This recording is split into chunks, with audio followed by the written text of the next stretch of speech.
नमस्कार दोस्तों, कोलकाता के आरजीकर हॉस्पिटल में 31 साल की ट्रेनी डॉक्टर के साथ जो हेनस क्राइम हुआ उसने पूरे देश की आत्मा को झकझोर दिया है।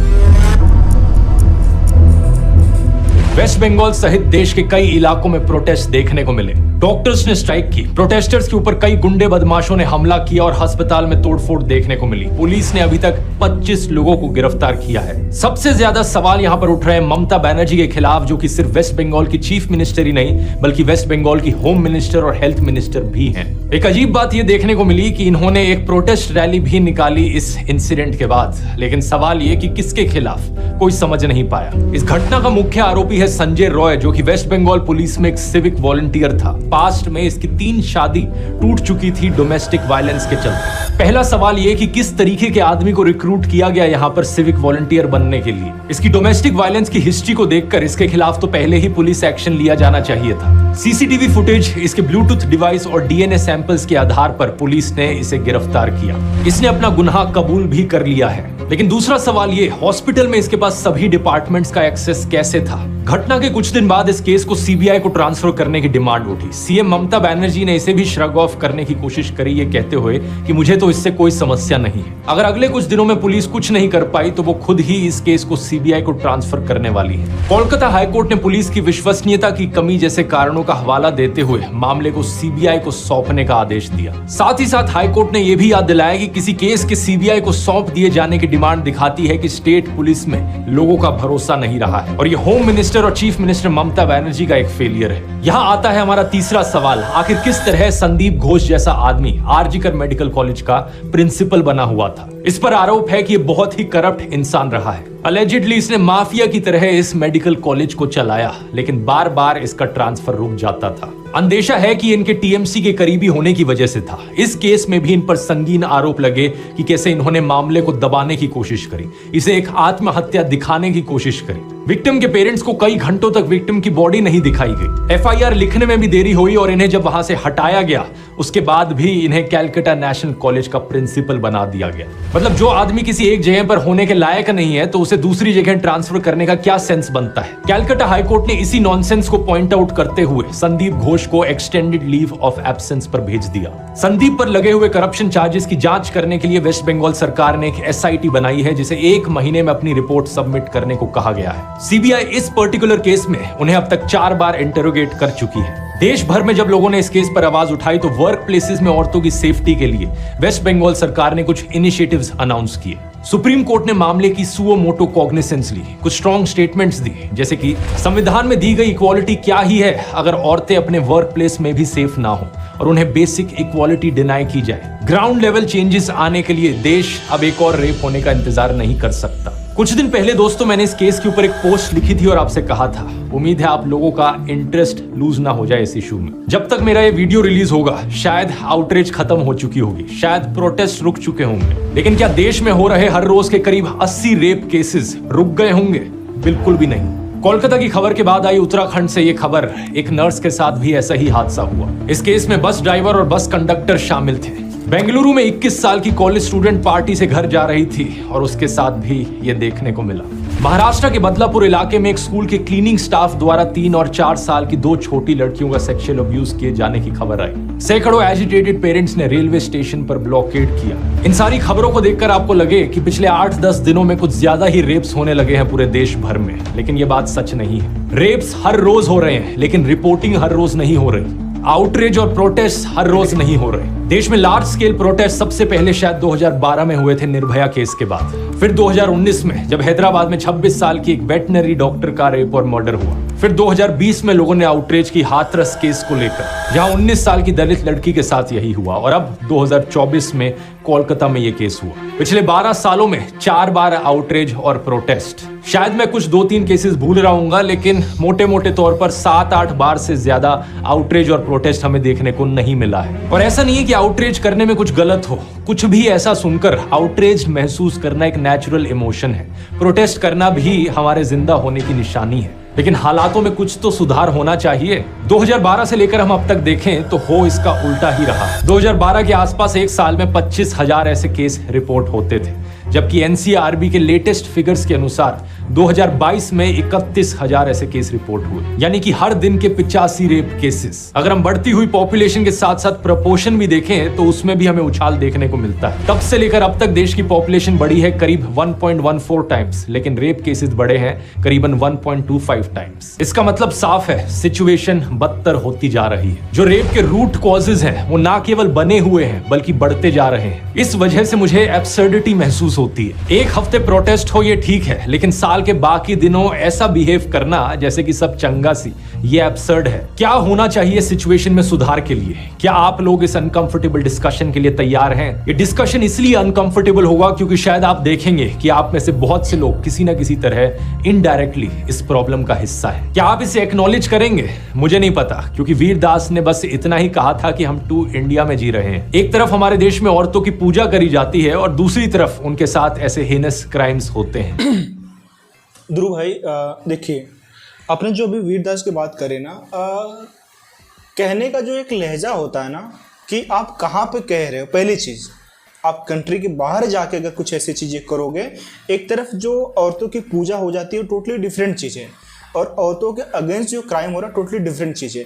यहाँ पे ध्यान देने वाली बात यह है कि वही आदमी जो औरतों की पूजा कर रहा है, वही आदमी जाके औरतों के अगेंस्ट वो क्राइम नहीं कर रहा है। पूजा तो घर में आपके परिवार वाले भी करते होंगे, आपके रिश्तेदार भी करते होंगे, मेरे भी रिश्तेदार करते हैं, हम सभी के जो घरों में पूजा होती है, हम भी मंदिर जाते हैं, तो क्या हम भी वही काम करते हैं? बिल्कुल नहीं। तो जो बात आपने वीरदास की कही है, उस कंट्रोवर्सी से कहीं न कहीं मैं थोड़ा अवगत हूँ। काफ़ी टाइम हो गया था, लेकिन अभी भी मुझे याद है। तो वहाँ पे एक फॉरेन कंट्री में, अगर मैं गलत नहीं हूँ, तो किसी फॉरेन कंट्री में जाके इस तरीके की जो चीज़ें बोलना कहीं न कहीं एक मतलब सेंटिमेंट को हर्ट करता है। दोनों चीज़ों को आप रिलेट नहीं कर सकते। क्राइम होता है, गलत चीज़ है, बिल्कुल गलत चीज़ है, जितनी भी निंदा की जाए उतनी कम है, लेकिन उसको वर्शिप से रिलेट करना मेरे हिसाब से उचित नहीं था। एक चीज़ हो गया। दूसरा चीज़, आपने जो भी कहा कि हाँ, जो केसेस है 85 केसेस, 80 केसेस, 90 केसेस, अलग अलग डेटा में अलग अलग चीज़ें आती हैं। नंबर ऑफ रजिस्टर्ड केसेस हैं, सोचिए कितने ऐसे केसेस हैं। मैंने पिछली वीडियो में भी किसी वीडियो में यही लाइन यूज करी थी कि जो घर की जो दहलीजें हैं उन्हें पार ही नहीं कर पाते, लोक लाज के डर से वे केसेस रजिस्टर्ड ही नहीं हो पाते हैं। अगर रजिस्टर्ड हो पाते तो केसेस न जाने कितने होते। तो उस पॉइंट पे बिल्कुल मैं आपसे सहमत हूं। लेकिन आपने जो वीरदास की बात बोली है, कहीं ना कहीं एक प्लेटफॉर्म होता है कि आप बोल कहां पे रहे और क्या बोल रहे हो।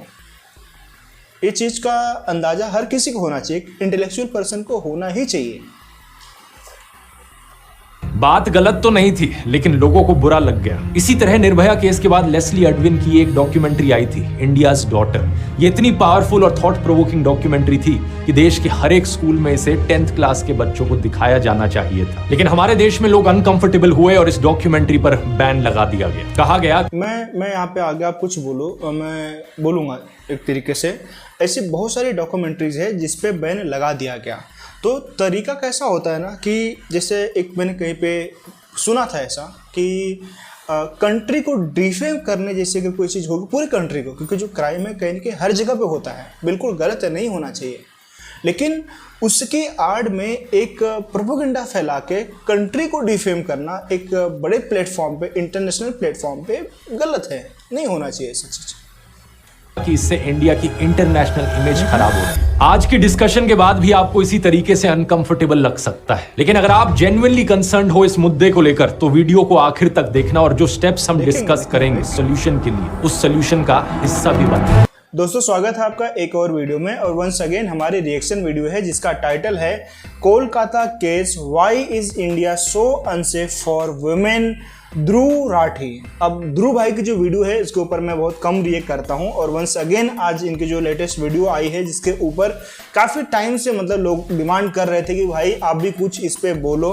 तो फाइनली ध्रुव भाई बोले हैं। और इनके ऊपर काफ़ी आरोप लगता है कि ये एंटी बीजेपी हैं, और जो भी मतलब अपोजिशन में जितने भी लोग होते हैं ये प्रो मतलब उस आइडियोलॉजी को फॉलो करते हैं। ठीक है, जो भी चीज़ें हैं, मैंने कहा ना कि सबका अपना अपना एक आइडियोलॉजी होता है और लोग अपने हिसाब से अपनी आइडियोलॉजी को फॉलो करते हैं और उसी विचारधारा में रहना चाहते हैं जो कंप्लीटली ओके है, इसके ऊपर किसी भी तरीके की कोई भी समस्या किसी को भी नहीं होनी चाहिए। हर किसी की अपनी एक आइडियोलॉजी होती है और उसी के हिसाब से वो अपने अपने जो पॉलिटिकल पार्टी होती है या फिर जो पर्सन होते हैं उससे अफिलिएट होता है, तो दैट्स टोटली फाइन। ऊपर ऐसे भी आरोप लगते हैं कि भाई चीज़ों को मैनिपुलेट करते हैं। अब ये क्या है, सच है क्या झूठ है, प्लीज़ कमेंट बॉक्स में आप जरूर बताना। और मैं भी इनको इसीलिए देखता हूँ ताकि मैं सच में समझ पाऊँ कि जिनके ऊपर जो भी आरोप लगते हैं मैनिपुलेशन का, या फिर जो एंटी बीजेपी या फिर एंटी प्राइम मिनिस्टर या एंटी मोदी होने का जो आरोप लगता है, क्या सच है नहीं है, जो भी है मैं तो खैर देखूंगा, मैं ऑब्जर्व करूंगा, अपनी ऑब्जर्वेशन अपने तक ही सीमित रखूंगा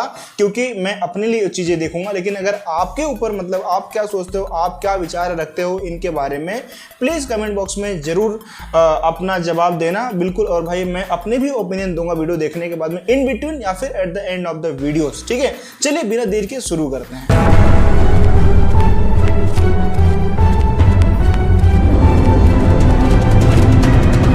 इस वीडियो की शुरुआत करते हैं एक बड़े सिंपल से सवाल से, क्या रेप गलत है?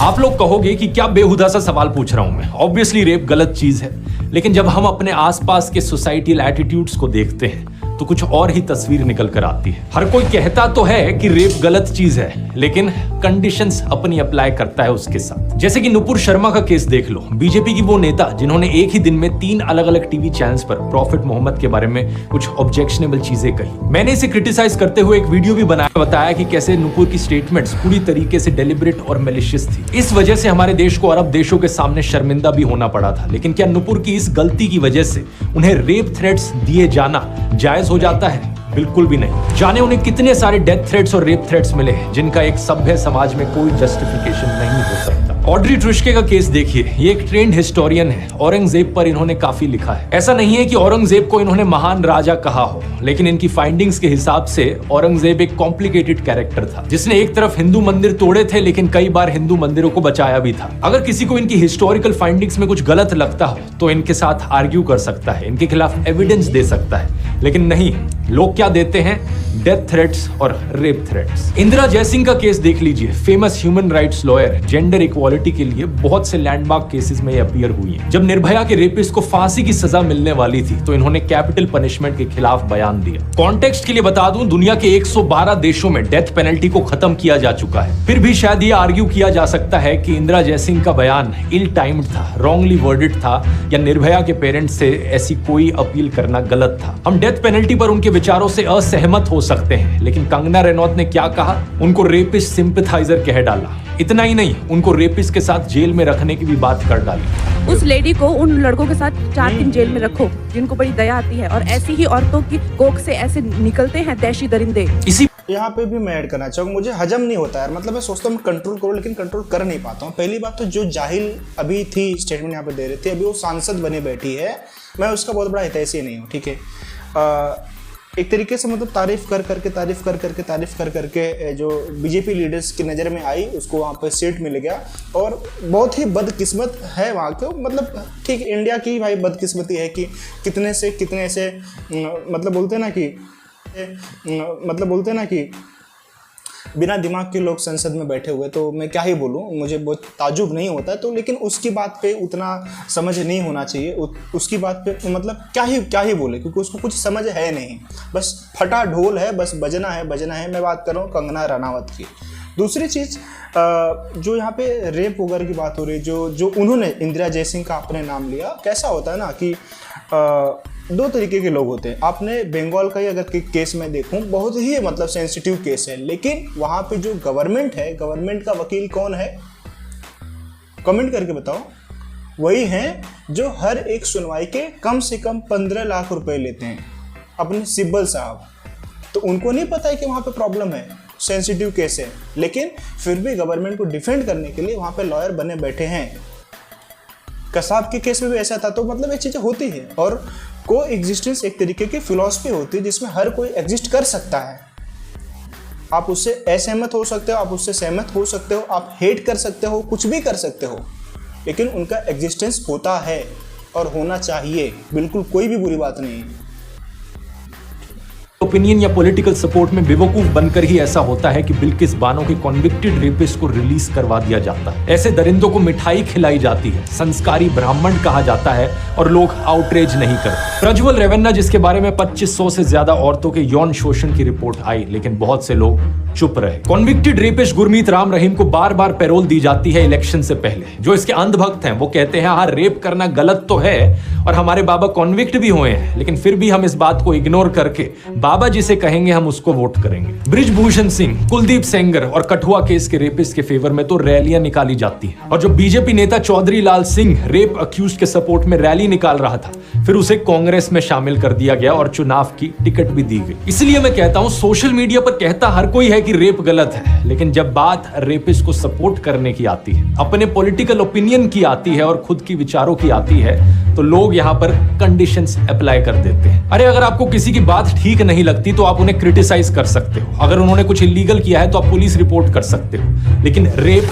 गलत है, फुल स्टॉप। रेप थ्रेट गलत है, फुल स्टॉप। लेकिन प्रॉब्लम यह है कि लोगों की अगर मगर चलती रहती है। और बात यहां सिर्फ सोशियो पॉलिटिकल ओपिनियन तक सीमित नहीं है, बल्कि लोगों के बहुत सारे दूसरे प्रोविजंस में भी कंडीशंस अप्लाई होती है। हाथरस के केस में सुधीर चौधरी ने जी न्यूज पर कहा कि विक्टिम के अक्यूज के साथ प्रेम संबंध थे। इसको साबित करने के लिए गांव के एक शख्स के साथ इंटरव्यू भी लिया। हमारी इन्वेस्टिगेशन के अनुसार पीड़िता और मुख्य आरोपी, जिसका नाम है संदीप, इनके बीच पुरानी जान पहचान थी, प्रेम संबंध था। न्यूज 18 की रिपोर्टर अनामिका 45 मिनट के शो में चिल्लाती रही कि विक्टिम के घर के एक फोन से अक्यूज के नंबर पर 104 कॉल हैं। घंटों तक इनकी बात हुई थी, हम आप तक सच पहुंचा रहे हैं। इस पे घंटों बात हुई है और 104 बार बात हुई है। हम सच को सामने लाते हैं। न्यूज 18 जहां पहुंचता है वहां सच बोलता है, सच। अर्नब गोस्वामी ने तो ये तक कह दिया कि यहाँ कोई रेप नहीं हुआ था, ये सब मनोहर कहानी है। बीजेपी नेता और हरियाणा के फॉर्मर मुख्यमंत्री मनोहर लाल खट्टर ने भी कुछ ऐसा ही कहा था कि 80 से 90% मामलों में अक्यूज्ड और विक्टिम एक दूसरे के परिचित होते हैं। उनमें ध्रुव भाई, कैसा होता है ना कि मीडिया की अगर मैं बात करूं तो मीडिया भी दो धड़े में बटा हुआ है। एक सेक्शन ऑफ मीडिया है जो प्रो बीजेपी है, एक सेक्शन ऑफ मीडिया है जो एंटी बीजेपी है। एंटी बीजेपी का मतलब है कि अपोजिशन के साथ में है, बीजेपी के साथ में नहीं है। ये तो मीडिया की बात हो गई और बिल्कुल गलत है। मीडिया एक इंडिपेंडेंट बॉडी है, डेमोक्रेसी का फोर्थ पिलर होता है, उन्हें इंडिपेंडेंट होना चाहिए और किसी भी तरीके के बायसिंग से बचना चाहिए, लेकिन नहीं बच पाते हैं, नहीं बच पाए हैं। तो जिनका भी आपने यहाँ पे नाम लिया, कहीं के वो प्रो बीजेपी हैं, इसीलिए आपने उनका नाम लिया। बहुत सारे ऐसे मीडिया हाउसेस है, न्यूज़ 24 हो गया जो राजीव शुक्ला, अनुराधा प्रसाद का है, बहुत सारे ऐसे लोग हैं। एनडीटीवी की मैं बात कर लूँ, जो बहुत सारी ऐसी खबरें चलाते हैं जो एंटी बीजेपी होती है, तो उनका नाम नहीं आता है। मैं यहाँ पे बात कर रहा हूँ आइडियोलॉजी की, जो बायसिंग की है, जो कहीं के आरोप आपके ऊपर भी लगते हैं। रही बात खट्टर की, आपने बात करी है, बहुत सारे ऐसे पॉलिटिकल लीडर्स हुए हैं जिन्होंने ऐसे ऐसे स्टेटमेंट दिए इस समय पे अपने पॉलिटिकल फायदे के लिए कि रेप या छेड़छाड़ हो जाती है, गलतियां हो जाती हैं, जवान है, लड़के हैं, चूक हो जाती है, ऐसे ऐसे स्टेटमेंट भी लोगों ने दिए हैं। तो सबका अपना पर्सनल होता है, उसमें बोलते हैं ना कि इंटरेस्ट होता है, जो मेरे हिसाब से गलत तो है, लेकिन हमको सभी के बारे में बात करना चाहिए, ना कि किसी एक पक्ष के बारे में। झगड़ा हो जाता है तो लड़की रेप का इल्जाम लगा देती है। इसी तरह की इनसेंसिटिव स्टेटमेंट्स हमें वेस्ट बंगाल सीएम ममता बनर्जी से भी सुनने को मिली है। जैसे कि 2022 कन्नाडिया रेप केस, जहां एक 14 साल की बच्ची विक्टिम थी, उस पर उन्होंने कहा कि लड़की का लड़के के साथ लव अफेयर था। इस तरीके की बातों को डिबंक करने में भी ऑकवर्ड सा महसूस होता है। क्या ये चीज भी अब इनको समझानी पड़ेगी कि प्यार में होने का मतलब रेप का लाइसेंस नहीं होता। बात बड़ी सिंपल है, रेप यानी जबरदस्ती, रेप यानी किसी की फ्रीडम का वायलेशन। कोई कितना भी एक दूसरे के साथ प्यार में क्यों ना हो, दोनों पार्टनर्स का कंसेंट यहाँ पर जरूरी होता है। कंसेंट मतलब सहमति, लड़की की सहमति होनी जरूरी है। और दूसरी बात ये कि ये कंसेंट रिवर्सेबल होता है, यानी कि लड़का या लड़की जब चाहे अपना कंसेंट वापस ले सकते हैं। अपना कंसेंट विड्रॉ करने का हर किसी को अधिकार है हर समय। तीसरी चीज, जिस केस की ममता बनर्जी ने बात की, वो तो विक्टिम एक माइनर थी, और माइनर के केसेस में तो कंसेंट को कंसेंट भी नहीं माना जाता। पहले ये उम्र 16 साल होती थी, लेकिन 2012 के पॉक्सो एक्ट के अंतर्गत इस उम्र को 18 साल कर दिया गया। अब पहला हो गया यहाँ पर लोगों का सोशियो पॉलिटिकल ओपिनियन, दूसरा हो गया लव अफेयर, किसी के साथ प्यार में होना, तीसरी इफ एंड बट कंडीशन आती है लोगों की कि लड़की इतनी रात को बाहर क्या कर रही थी। गोवा के 2 माइनर्स के साथ रेप हुआ तो बीजेपी नेता और गोवा के चीफ मिनिस्टर प्रमोद सावंत ने कहा कि लड़कियां रात को बाहर क्यों थी। झारखंड में एक आदिवासी लड़की के साथ रेप और मर्डर हुआ तो झारखंड मुक्ति मोर्चा के एक एमएलए ने भी ऐसा ही कहा। विक्टिम्स के माँ बाप पर दोष डालते हुए कहा कि वो अपनी बेटियों को शाम के बाद घर से बाहर क्यों निकलने देते। दिलचस्प बात पता है क्या है? निर्भया के एक रेपिस्ट मुकेश सिंह की भी ऐसी ही सोच थी। उसने कहा था कि अगर लड़की रात को घर से बाहर निकलती है, गलत कपड़े पहनती है तो रेप के लिए वो जिम्मेदार है। हर कोई शरीफ लड़की होती है रात को 9 बजे मतलब नहीं घूमती है। लड़के भी उतने उससे ज्यादा जिम्मेदार है रेप के लिए, ये लड़के हैं उससे ज्यादा। एक बार फिर से ये बहानेबाजी बिल्कुल नॉनसेंस है। लड़कियों के रात में बाहर होने से रेप नहीं होते, रेपिस्ट के रात में बाहर होने से रेप होते हैं। अगर किसी को लगता है कि उनके लड़के ऐसे पोटेंशियल रेपिस्ट हैं तो वो अपने लड़कों को रात में घर के अंदर बंद करके रखें। दूसरी बात कि साल दर साल एनसीआरबी की रिपोर्ट में देखा गया है कि 90% से ज्यादा केसेस में अक्यूज्ड विक्टिम की जान पहचान का होता है। 2015 की रिपोर्ट में 95% अक्यूज्ड परिचित थे, 2017 में 93% और 2021 में 96.8%। इसमें पड़ोस के लोग, दोस्त, कोवर्कर्स, इमीडिएट फैमिली मेंबर्स और रिलेटिव्स शामिल होते हैं। नवंबर 2020 में दिल्ली पुलिस ने एक पार्लियामेंट्री पैनल को एक रिपोर्ट सौंपी और उसमें भी कुछ सिमिलर ही देखा गया। दिल्ली में हुए केसेस में भी 98% केसेस ऐसे थे जहां अक्यूज्ड जान पहचान का आदमी था। 57% केसेस में फैमिली मेंबर, रिलेटिव या फैमिली फ्रेंड ही था। ये चीज दूसरे देशों में भी देखने को मिलती है। अमेरिका में भी पाया गया है कि 80% केसेस में अक्यूज्ड कोई जान पहचान का ही होता है। तो ज्यादातर केसेस में जब जान पहचान के लोग ही ये काम कर रहे हैं तो रात को घर से बाहर निकलने वाली बात आ ही कैसे जाती है। यहाँ पे मैं अपना भी पॉइंट यहाँ पे ऐड करना चाहूँगा। जितने भी लोग हैं, पेरेंट्स होंगे, भाई होंगे, पति होंगे, जो भी होंगे, इन चीज़ों के बारे में अपने घर की जो बच्चियां हैं, बच्चे भी हैं भाई, मेल्स के अगेंस्ट भी काफ़ी सारे क्राइम होते हैं। जो मेल किड्स होते हैं, जो मेल बच्चे होते हैं, एक एज तक पहुंचने तक उनके साथ भी गलत काम होता है और रिपोर्ट मैं यहाँ पे रख दूंगा। तो उन्हें बचपन से ही आप जो है गुड टच, बैड टच या जितनी भी चीज़ें हैं उनको आप बता के रखिए कि भाई आपके घर में आपका चाचा ही क्यों ना हो, आपका मामा ही क्यों ना हो, आपका कोई दूर का भाई ही क्यों ना हो, कजिन क्यों ना हो, अगर वो आपके साथ में किस तरीके से व्यवहार रखता है उसकी जानकारी, उसकी परख उनको होनी चाहिए। अगर आपको इन सिचुएशन से या फिर इन चीज़ों से बचना है आगे जाकर, तो पहले से ही अलर्ट हो जाना ज़्यादा बेहतर होता है, आपके लिए भी, बच्चे के लिए भी, सभी के लिए भी। ठीक है। चौथी कंडीशन आती है लूज कैरेक्टर की। कहा जाता है कि सेक्सुअल हैरेसमेंट गलत तो है, लेकिन ये लड़की का लूज कैरेक्टर था। करती ना किसी के साथ भी चले जाना, ये ऐसी लड़कियां करती हैं, अच्छे घराने की लड़कियां नहीं। ऐसी लड़कियों के साथ ना ऐसा ही होता है। आराम से साथ चल दे और बैठ के पिए, कोई भी लड़का समझेगा ना कि ये लड़कियां तैयार हैं, वरना क्यों आएंगी, क्यों पिएंगी। रेप के खिलाफ हो रहे प्रोटेस्ट में भी हमें अक्सर सुनने को मिलता है कि औरतें तो देवी का रूप होती हैं, वो किसी की बेटी, किसी की बहन, किसी की माँ होती हैं। लेकिन प्रॉब्लम ये भी है, लोग एक तरफ या तो औरतों को पूरा भगवान की तरह देखते हैं या फिर दूसरी तरफ उन्हें बिल्कुल ऑब्जेक्ट्स की तरह देखते हैं। अरे उन्हें इंसान की तरह। ध्रुव भाई, मैं फिर से बोलूँगा, बार बार बोलना पड़ जा रहा है, वही लोग नहीं हैं, ये वही लोग नहीं है। इसकी कोई गारंटी नहीं है कि भाई ये वही लोग हैं जो उस तरह देखते हैं या फिर उस तरह से देखते हैं। तो आप जनरलाइज मत करो, जो क्रिमिनल है वो क्रिमिनल है। यहाँ पे रिलीजन या बाकी चीज़ों को लेके मतलब कुछ ऐसा बोलना मेरे हिसाब से उचित नहीं था। मतलब इसको अवॉइड किया जा सकता है, क्योंकि कोई सेंस नहीं बनता मतलब कि रिलीजन को देवी मानना फिर बाद में गलत काम से उसको रिलेट करना। औरत एक इंसान होती है आदमी की तरह। अब ये औरत चाहे एक लोकल स्टेज डांसर हो या फिर एक तवायफ ही क्यों ना हो, हर एक इंसान की तरह उन्हें भी संविधान ने आजादी का बराबर हक दिया है। लेकिन अक्षय कुमार की फिल्म में कैसे डायलॉग्स हमें सुनने को मिलते हैं, तवायफ की लुटती हुई इज्जत को बचाना और 30 मार खान को कैद करना दोनों बेकार है। तवायफ की लुटती इज्जत को बचाना और 30 मार खान को कैद करना दोनों बेकार है, दोनों बेकार है। कमाल का लाइन है। कुछ रेपिस्ट मेंटालिटी के लोगों की ऐसी सोच होती है कि अगर लड़की स्टेज पर डांस। ध्रुव भाई सच में यार, मैं कब से सोच रहा था कि मतलब मैं यही सोचता हूँ कि आप हमेशा एंटी बीजेपी या फिर उससे जुड़े लोगों के बारे में बात क्यों करते हैं। मैं डिफेंड नहीं कर रहा हूँ, जो लाइनें थी बिल्कुल गलत है। इन लाइनों को यहाँ पे मूवी में कि नेशनल थिएटर में या एक नेशनल हीरो को नहीं बोलने चाहिए थे, लेकिन एक डायलॉग राइटर होता है, स्क्रिप्ट राइटर होता है, जो डायरेक्टर होते हैं, बहुत सारी चीज़ें होती हैं। एज एन एक्टर मैं डिफेंड नहीं कर रहा हूँ, फिर भी बोल रहा हूँ उसके पास अथॉरिटी होती है चेंज करवाने की, करवा सकता है अगर उसको लगे तो, लेकिन इतना सेंसिटिविटी है किसके पास में? तो बंदा वहाँ पे गलत है, लेकिन एक ही बंदा उसके लिए जिम्मेदार है, उसने तो स्क्रिप्ट लिखी नहीं है, राइटर तो वो है नहीं, ठीक है।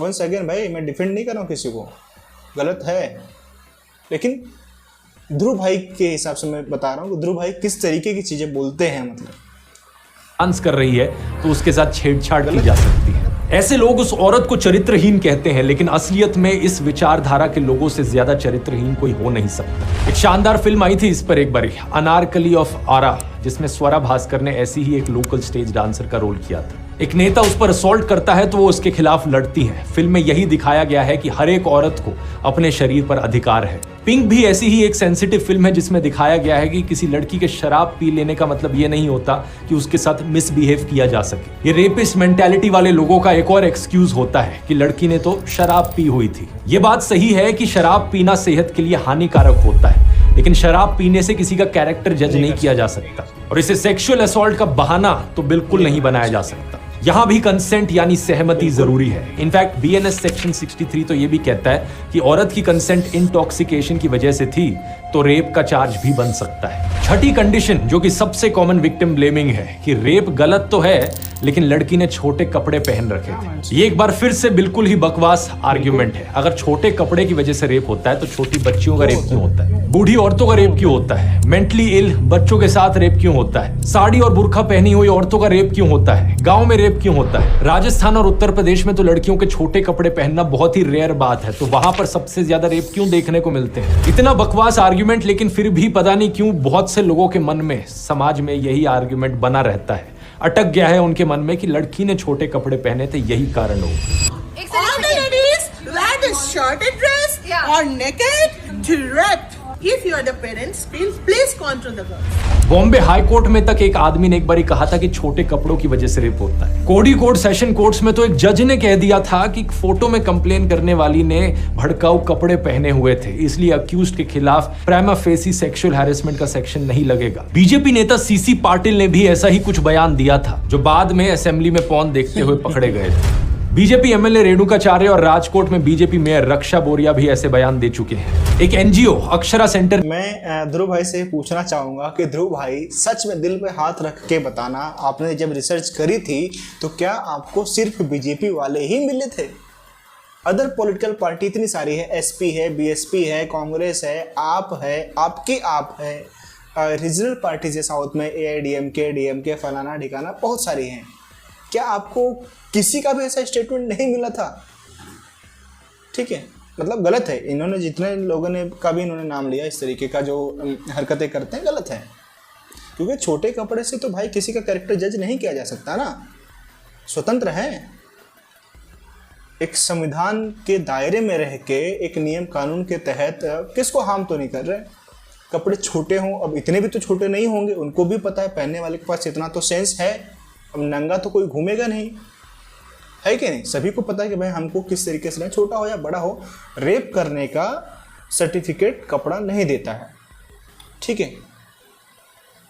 शहरों में सर्वे किया, करीबन 3000 आदमी और 3000 औरतों का सर्वे किया जो 15 से 29 साल की उम्र के बीच के थे। इनमें से 54.8% लड़कों ने कहा कि रिवीलिंग कपड़े पहनने की वजह से रेप या सेक्सुअल हैरेसमेंट होती है। और कमाल की बात तो देखिए, 39.2% फीमेल्स का भी यही मानना था। यानी औरतें खुद इस गलत सोच का शिकार हैं। इस सोच के पीछे जिम्मेदार है एक बड़ा पॉपुलर परसेप्शन, जो लोगों का मानना है कि रेप का कारण होता है सेक्सुअल अर्ज। कुछ दिन पहले ही एक फिल्म आई थी महाराजा, फिल्म अच्छी थी लेकिन उसमें भी रेप का यही इनकरेक्ट रिप्रेजेंटेशन दिखा रखा था। बहुत सी पुरानी हिंदी फिल्मों में जहां रेप को एक शैलो प्लॉट डिवाइस की तरह इस्तेमाल किया जाता है, जहां प्रेम चोपड़ा, शक्ति कपूर और रंजीत ने रेपिस्ट के किरदार निभाए हैं, वहां भी रेपिस्ट को इसी तरीके से पोर्ट्रे किया गया।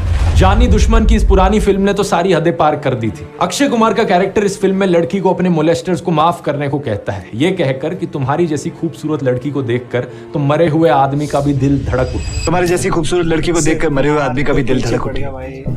फिर तो ये जीते जागते नौजवान है, इनका क्या हाल होगा? लेकिन सच बात क्या है दोस्तों कि सेक्सुअल अर्ज का रेप से कोई कनेक्शन नहीं है, इसलिए इसे जवानी का जोश कहकर जस्टिफाई करना बंद कर दो। ऐसा नहीं है कि जो लोग रेप नहीं करते उनमें अर्ज नहीं होती, और रेपिस्ट में इतनी अर्ज होती है कि वो अनकंट्रोलेबल हो जाती है।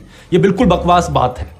भाई ने जवानी का जोश लेकर इसको बात करना बंद कर दो, ये स्टेटमेंट बोला है। बट ये स्टेटमेंट किसका था, किस नेताजी का था? भाई ने नाम नहीं लिया, ऑफेंड हो जाएंगे लोग।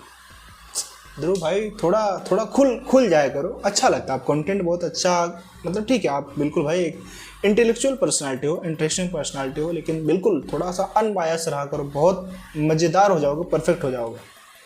इसके पास कोई कंसेंटिंग पार्टनर भी होता है, वो शादीशुदा होते हैं। पॉल गेबार्ड की इस रिसर्च में और कई सारे सर्वेज में यही चीज बार बार बताई गई है। असलियत में रेप के पीछे 3 कारण होते हैं और रेपिस्ट को 3 कैटेगरीज में डिवाइड किया जाता है। पहले है पावर रेपिस्ट, जो सेल्फ वर्थ इश्यूज से पीड़ित होते हैं। इस एक्ट के थ्रू वो एक पावर फील करना चाहते हैं। दूसरे एंगर रेपिस्ट, जिनमें गुस्सा होता है। ये लोग बहुत अब्यूजिव होते हैं और गालियां देते हैं और विक्टिम अगर रेजिस्ट भी ना करे तब भी वायलेंट हो जाते हैं। इस कैटेगरी के रेपिस्ट अक्सर जान से भी मार देते हैं विक्टिम को। तीसरी टाइप है सैडिस्टिक रेपिस्ट। सैडिज्म का मतलब है दूसरों के फिजिकल और मेंटल वायलेंस में खुशी मिलना, खुद प्लेजर उठाना, दूसरों को नीचे गिरता हुआ देखकर या उनके खिलाफ अत्याचार होते हुए देखकर। ऐसे रेपिस्ट अक्सर विक्टिम्स को लंबे समय तक टॉर्चर करते रहते हैं। लेकिन एक सवाल यहाँ पर ये उठेगा कि ये कंट्रोल करने की जो इविल डिजायर है, ये गुस्सा और या सैडिज्म जो है, ये आता कहां से है? कई बार डिस्कशंस में देखा जाता है कि अपना गुस्सा जाहिर करने के लिए लोग रेपिस्ट को मेंटली इल या दिमागी रूप से बीमार कह देते हैं। ऐसा कंपैरिजन करना गलत है क्योंकि हम मेंटल इलनेस को स्टिग्मेटाइज कर रहे होते हैं। कुछ रेपिस्ट की मेंटल इलनेस की हिस्ट्री जरूर हो सकती है, लेकिन ऐसा नहीं है कि सभी रेपिस्ट मेंटली इल होते हैं। ये लोग सिंपली दरिंदे होते हैं। इन्हें आप शैतान, हैवान, ईवल कुछ भी कह सकते हो। लेकिन अगला सवाल आपके मन में आएगा कि कुछ लोग ऐसे क्यों बनते हैं? इसके पीछे भी तो कुछ रूट कॉजेज होंगे ना। एक इस रिसर्च को देखिए। ये रिसर्च करी गई थी 269 ऑफेंडर्स पर, जिनमें रेपिस्ट शामिल थे।